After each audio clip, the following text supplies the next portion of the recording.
G'day boys and girls, welcome back to another video on the Bird YouTube channel. Today I'll be doing my AFL 2022 season predictions. And yeah, let's get straight into it. I'll start with my top 8, then I'll do my bottom 4, then I'll do the Brownlow Medal, the Coleman Medal, the Rising Star, the Suprise All-Australian, and I'll just do the Premiers.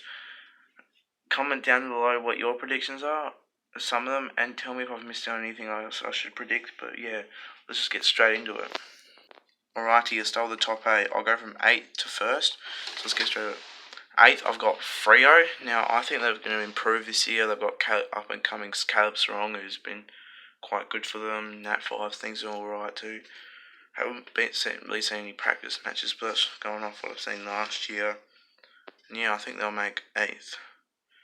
Now, 7th is a little bit of a surprising one. I'm going to put the GWS Giants in. They've been alright, the Giants. Probably maybe not 7th, maybe a bit of a controversial call, but yeah, those Giants, they've got some talent. They could probably have a bit more, but I'll expect them to finish 7th and later. Now 6th, I've got the Saints. They've also got Jack Steele. They've also got Max King and all them players. It should probably be Jack Steele hanging to Max King kicking goals is probably the thing to be planning out. I think it's going to pan out like that. And the Saints have got quite some talent, so I reckon they'll finish 6th. And at 5th, I've got the Sydney Swans. Yeah, Sydney Swans. They've got a good lineup in their team. They've got some very good midfielders and forwards. Like Luke Parker and all that. They'll get them almost to a top 4, but I'm not quite have enough gut to put them in the 4th. So I must stick them in 5th, but they'll still be easily in the finals. See with that, I'll give them 5th. Alright, 4th, I've put the Port Power, which is maybe a bit controversial. Maybe it's just which one of the Swans, so I'm going to leave it like this. Port Power, I'm going to put it 4th. They've been alright. Yeah, they in that preliminary final they lost last year was pretty horrendous though. They weren't great, were they? But I think they'll do good and finish 4th at least this year. So good Power. 3rd, I've got the runner-ups of last year, the Western Bulldogs. Very talented side, very, very talented side. They were very talented, going from 5th into the final. It's just grand final, They've got some very talented forwards and midfielders. They've got stacked midfield.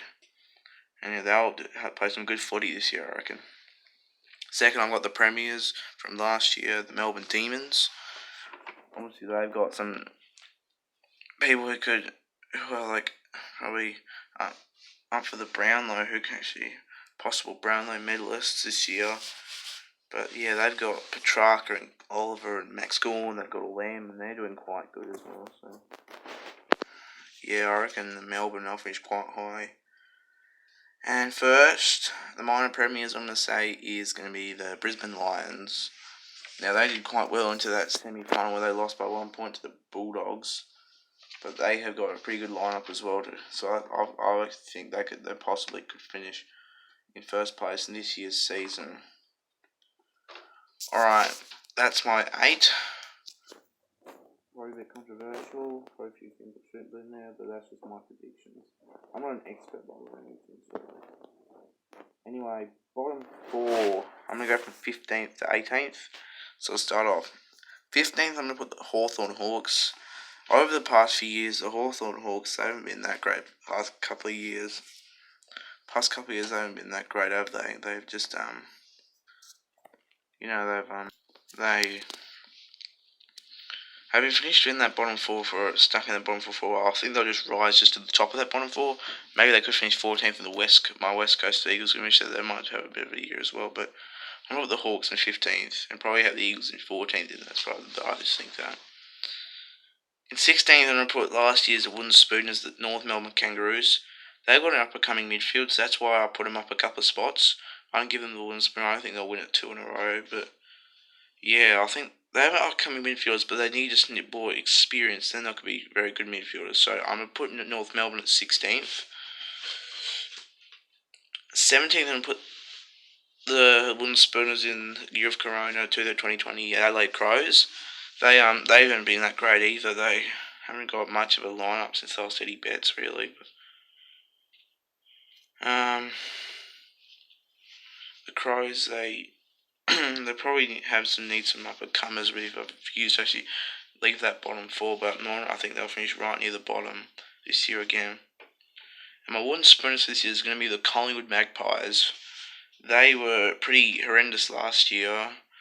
They weren't that great. They don't have many good players in their team. They just, I guess they got these good people they picked in the draft, but I've got a lot of faith in the Collingwood Magpies. So I'm going to put them wooden spooners for this year in 2022. Alright, now we're doing the Brownlow Medal. I'm going to give it to St Kilda's Jack Steele. He probably could have pulled a few more votes last year, but then we obviously know Ollie Wines won it last season, but I predict Bonton Belly to actually win it last year. But Jack Steele, I reckon he could really put the foot down and get his way up to the top of the lap table in the Brownlow and win the Brownlow. So good on you, Jack Steele. Now for the Coleman Medal, I'm gonna go for Jeremy Cameron from the Geelong Cats. He's got the Coleman Medal in 2019. I think he could get another one. He's a pretty good goal kicker. That's probably really why I'm giving it to Jeremy Cameron. He's going to kick about 65, 70 goals, I reckon. So, yeah, go Jeremy Cameron. Rising star, I'm going to go for a bloke from Collingwood. I'm going to go Nick Dacos from Collingwood. He's probably one of the up-and-coming midfielders, or I think he's midfielder, maybe he's not. But he maybe could lift Collingwood out of that wooden spoon position. I'm not sure right now because he hasn't played any footy, really, any actual footy. He might play a few practice matches on the actual footy, but yeah, I'm going to choose Nick Dacos as a rising star this year. Now I'm going to do a Suprise All-Australian, and I'm going to do Fremantle Dockers Caleb Sarong. I think he could be a real Suprise All-Australian and get his way to win a blazer Suprise All-Australian blazer this year. And yeah, get that blazer on. So I'm going to go for Caleb Sarong, becoming player, like I said, with the Dockers finishing 8th. Yeah, I'll do Caleb Sarong. And in my premiers, I'm going to go back to back. I'm going to go to the Demons. They've been playing some seriously good footy that grand final. They're playing some magnificent footy. I've played some pretty good footy out the whole season as well. I don't think they're going to get minor premiers. But, yeah, they will get very close to. So I reckon they'll win the flag. So, yeah, I reckon the Demons will win the flag in 2022. So yeah guys, that's the video. I hope you enjoyed. Leave a like if you did. Subscribe to the YouTube channel for more AFL videos like this. I'll still probably keep up geography content. I'll try to upload a bit more consistently and yeah, I'll probably try to, and I'll react to these predictions at the end of the season after the granny in about probably October. I might react to them. Hopefully it'll be October. And yeah. So, hope you enjoyed. Comment down below your predictions, and I'll see you guys all in the next video. Goodbye.